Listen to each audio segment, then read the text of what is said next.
Welcome everybody back to PracticallyAndroid.com, where we go through practical and beneficial ways to use your Android in everyday life.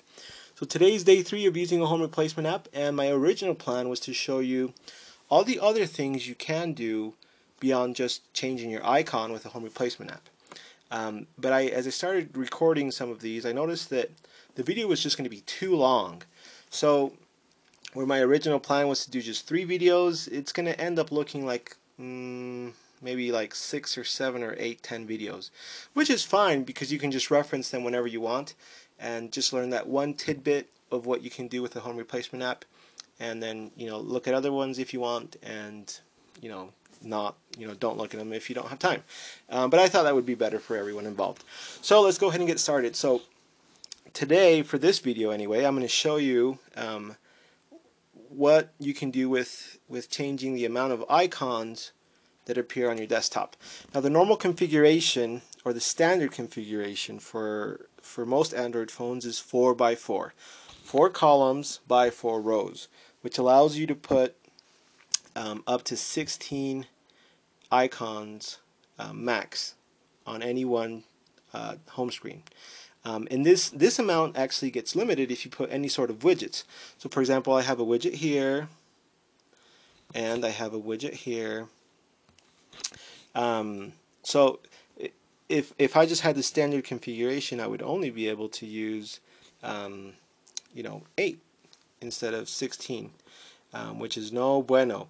But with most launcher apps, and a good launcher app is going to allow you to change that configuration, and I'm going to show you how it works for Launcher Pro.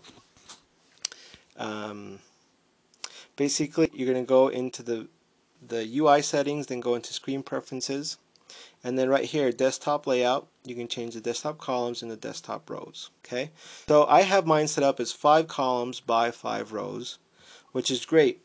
Now, I personally like to keep my main home screen very simple. I use what's called semi-clock widgets, so I can access a bunch of apps just right at my thumb's reach without having to take up a lot of space.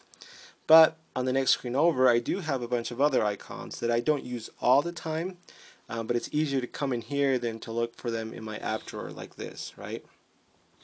So that's what you can do with a home replacement app that's really beneficial.